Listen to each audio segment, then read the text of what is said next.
everybody, it's your girl CT Daya, and this is Pod In.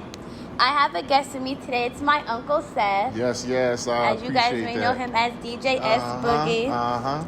Today is Monday, May 30th. Happy Memorial Day to everybody. Shout out to Atlanta, Georgia. I've been here since Friday, and I've been having a lit weekend. We went to a rooftop party, went to a carnival event.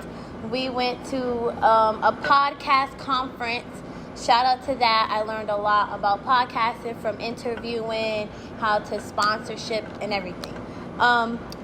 Background information on Memorial Day. Memorial Day is originally established during the Civil War.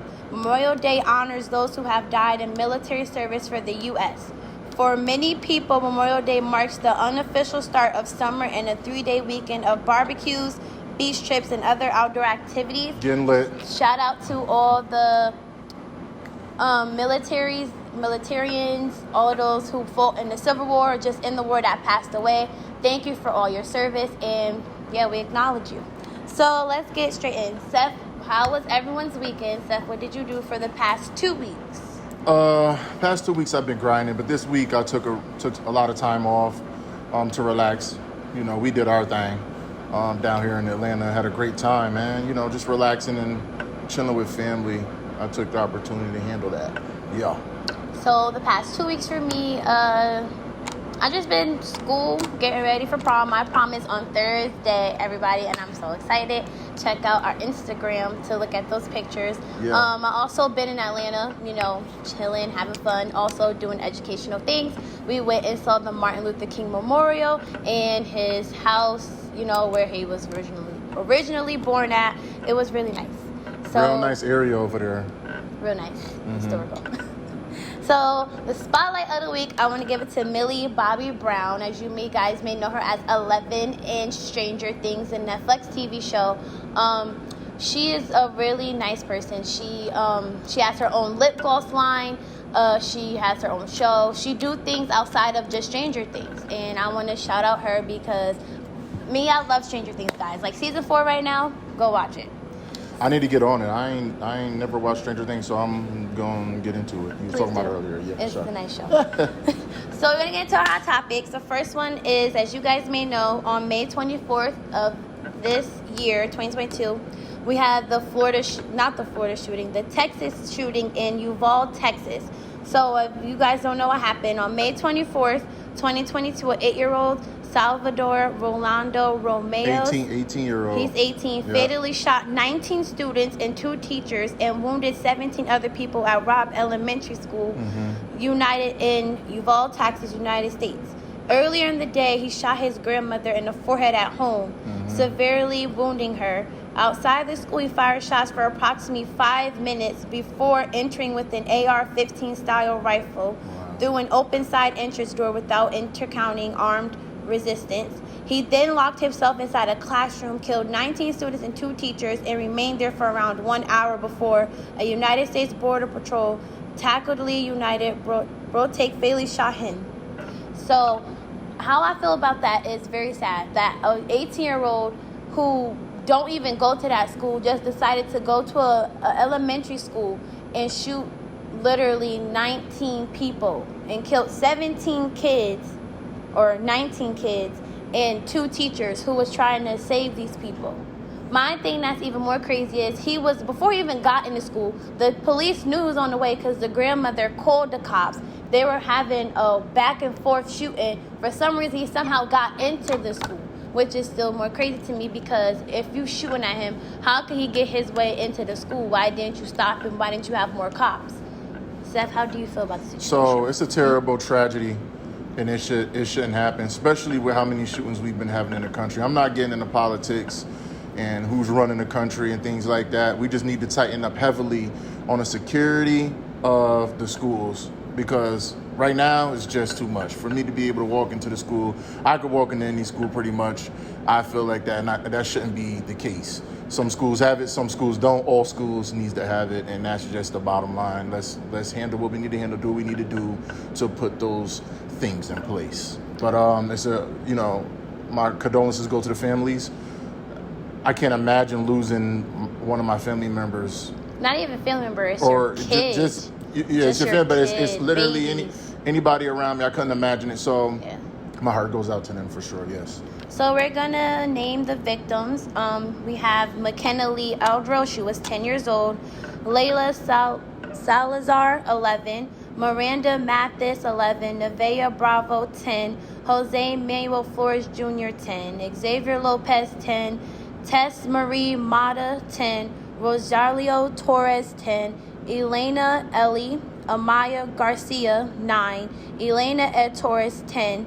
Annabelle Guadalupe Rodriguez, 10. Jackie Casieres, 9. Uzziah Garcia. Joyce Carmelo Levinas, 10. Mate Yulena Rodriguez, 10. Jayla Nicole Saligro, 10. Irmara Garcia, 48. Ava Morales, 44. Amira Joe Garcia, 10. Alexandra, a.k.a. Lexi Anaya Rubero, 10. Althea Ramirez, 10. And half of these kids are literally young. And it's sad because to know that their parents literally dropped them off and did not know that was their last day. And half of these kids are cousins, brothers and sisters. Like, think about a family member losing two of their cousins, kids, niece and nephew at the same day. Like, that's even more trauma and traumatic. I saw on the Facebook I sent to my family that this guy had literally talked about his daughter. I forgot which one it was, but he was really sad. Like, his wife was going through it and he felt bad. He was really heartbroken about it. He said his son, I think he was like 4, they told him what happened, and they said that he gets up every morning asking for his sister. And for a 4-year-old to literally not process it, and for your parents to hear, like, where's my sister, and have to explain, like, she not coming back, that's even more traumatic and sad. Traumatic for everybody involved. Imagine being 10. I'm 30 now, and I remember I was doing that 10 years old. I couldn't imagine experiencing that for one of my siblings, and even going through it themselves, man. My heart goes out to them for sure. Same. Also, one of the victims, the teachers, her husband had a heart attack 2 days after the situation prior. And a lot of people are saying they think it was too much on him hearing that his wife had died. And they were about to celebrate their anniversary. Yeah, because, I mean, you got to think of... Come on now, that's your wife, man. Your wife. She in there going to work. You get what I'm saying? So, everybody... You 48 years old, some of them 48 and 44. Yeah, come on, man. You lived your life. You living good. They probably comfortable as teeth. Come on, man. Bad Just deal. To know that them kids are, like, young and they haven't really fully lived their life. Like, to die at a young age, like, you haven't even experienced to have a family. Like, you haven't experienced to have a job. Yeah, it's a lot. Like, it's just a lot to have just to have a funeral for a 10-year-old, an 11-year-old, and a 9-year-old is just traumatic, and it's sad because it's like, dang, like, I just had you. You only been in the world for 10 years, 9 years, 8 years. You haven't lived your life fully to even know what life is, and now I gotta put you in the ground, and now you gotta, like, you just gone, like. But yeah, sorry to all those families. I am praying for all of them to get through it because it is really hard. Yeah. So we're gonna get into Rihanna and A$AP Rocky. As you guys know, they had their baby boy who was born on Friday, May 13th in Los Angeles, according to TMZ. They haven't made a comment. The name hasn't come out yet, but congratulations to them. Also, I heard that they want to bring their baby, once A$AP is done with his case or whatever, to live in Trinidad, where they're both from, and to raise the baby up from out of, like, all the spotlight and all the smart deal, all smart of that. move, and I agree with that, because that is smart move. Like, you don't want your baby all in the headlines and all that. Keep them up out there. Let them Barbados, sorry. Let them get older and make that decision on themselves. Yeah. You get what I'm saying? Don't force them into that spotlight. I think that's a good move. Shout out to Rihanna and A$AP. Shout out to him. I can't wait to see the baby. Can't wait to see pictures. He's going to be so cute.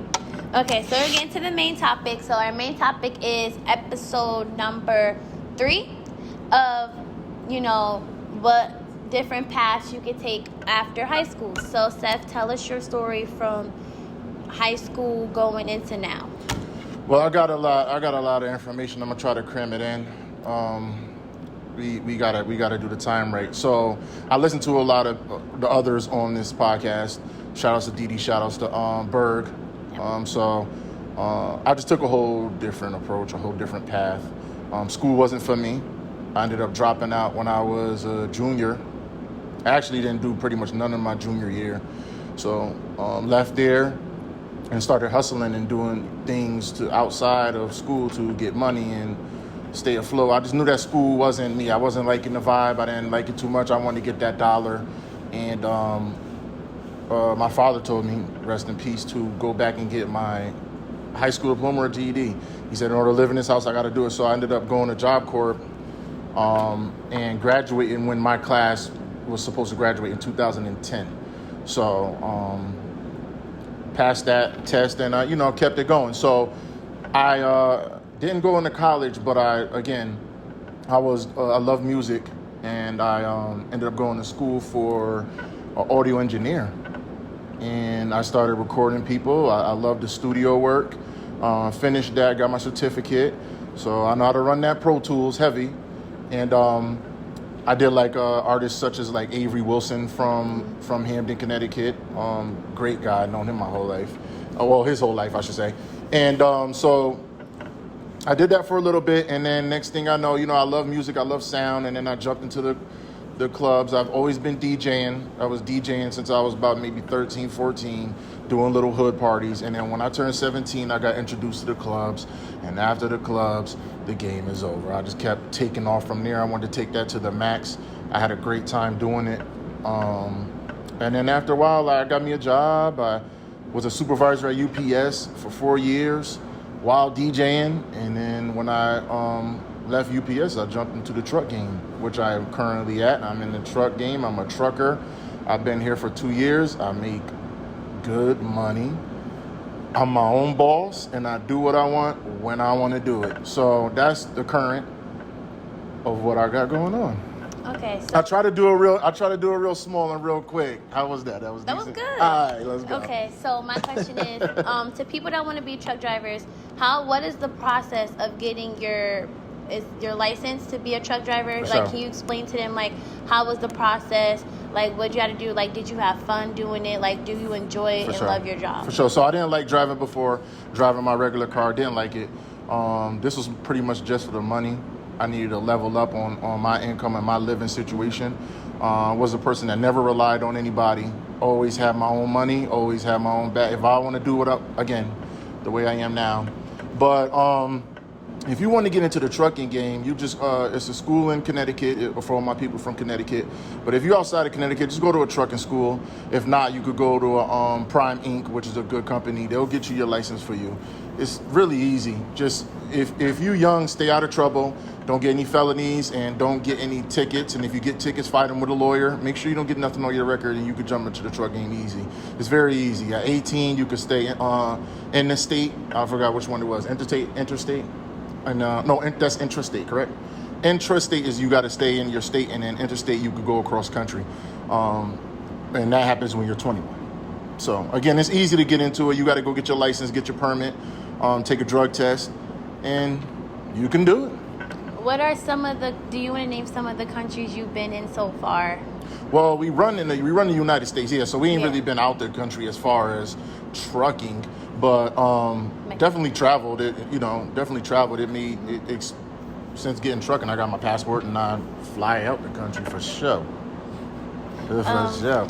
So why did you not like school? Was it because of you not being able to focus, or was it just the vibe, or just you felt like you didn't fit in? The vibe was there. I fit in. I knew a bunch of people. It's just I'm a hustler. I got to get, it's just at that time, the long term was just it was too much. I wanted that bread, and I wanted that bread now. Even when I went to Job Corps, they was asking me to do the trade. I said, I'm good on the trade. Just give me my diploma, my GED, and I jumped up out of there. That was game over. And as soon as I left, I went to go get me some money. You get what I'm saying? And I'm not saying nothing illegal. I'm not pushing that at all. Just DJing and doing odd jobs. I'll pick up a snowblower. I'll pick up a rake and do some leaves. I'll do some grass. My pride is not too big to be doing that. And I think that's a lot of people don't understand that you got to get up and get your behind to work. Regardless of what you do and however you get successful, you got to go through the work phase of that. Get your behind up, man. It's your boy. I'm going to be extra up here. Let's go. Can you explain the benefits of Job Corps for people that, want to go or don't think like they want to go to school or stuff like that? Yes. Job Corps is amazing. They're straight to the point. They sat there. I came in. They said, you can have your GED in 5 months. Straight like that. And if you talk straight to the point, like high school, I didn't know, I'm going out to school. We chilling. We in class for this long. We going to listen. They said, come to class. Walk in the hallways. They said, come to class. Do these assignments. Leave. Come back the next day and do it. And then once you do X, Y, and Z, you get this. And then even the driving lady came. I got my license in Job Corps. She came in, the driving instructor, and said, yo, in 30 days, I'll get you your license. Do this, and I'll get you your license. That's it. That's what the world is. My job right now, they say, bring this from point A to point B, and you get this. And that's all I like to do. I don't want to play around. I'm not with that. Where that bread at? Let's talk. Did you stay on campus for Job Corps, or like were you outside, like going home, going there, come back, go home, or did you stay? So I was DJing at that time. I was heavy in the club, so I would leave and go home. I wasn't staying on no campus. But shout out to the people that stayed on campus. It's a good time for them. But nah, I was serious. I had to catch the city bus every day. I caught the city bus every day until I got enough to get me a car. Feel me? So that's it. That's it. What's up with them? Let's get it popping. What other questions we got? Because I'm here, man. All you young people, get on your grind, man. Time is ticking. Everything can be replaced except for time wasted. So get on your grind early. You understand? Once you get that, you good, man. Do you make more money you do now that you were at being at UPS, or do you say that you make more at UPS than you do now as a truck driver? Tenfold. I do. Again, it's crazy. The money now is a little bit wild. I've done a lot of things. I love it. Again, I don't have to answer to nobody. I'm in a partnership. I have no boss. We run 1099s. I claim my taxes. I do my taxes. I don't get paid from taxes. I pay taxes. It's a difference. I write off everything. You dig? I have one more question. Do you regret the decision you make, or like would you go back and change anything? No, I think the other two people that you interviewed answered it correct. I think that what I've been through and the decisions that I made was for me at that time to make up who I am here today. I got family members that will never want for nothing because of the things that I've been through, the grind that I had. Everything equals this. You don't want for nothing when you call me, right? Right? My niece and my two nephews will never, ever want for nothing as long as I'm breathing, and my family as well. And I think that those decisions and the things that I've been through definitely got me to that point there. That's it. Thank you guys for listening. Thank you for coming on, Seth. Shout outs to Pod In, man. Shout outs to CT Dea. God bless you always. I love you. And me too. Keep at it, man. It's your boy. Guys, the announcement is just follow us on Instagram at New Haven Pod In. Seth, you can say any of your Instagram. Yes, I got more video productions, 2 O's. That's it. Please follow that. That is a new page. I just started up here in Atlanta. Go check out the videos. Already got 3 up. So again, we working. 3 is up right now. Go check them out, like them, and add your boy. Well, that's good, everybody. Thank you for listening, and catch you on the flip side. Bye. Let's go.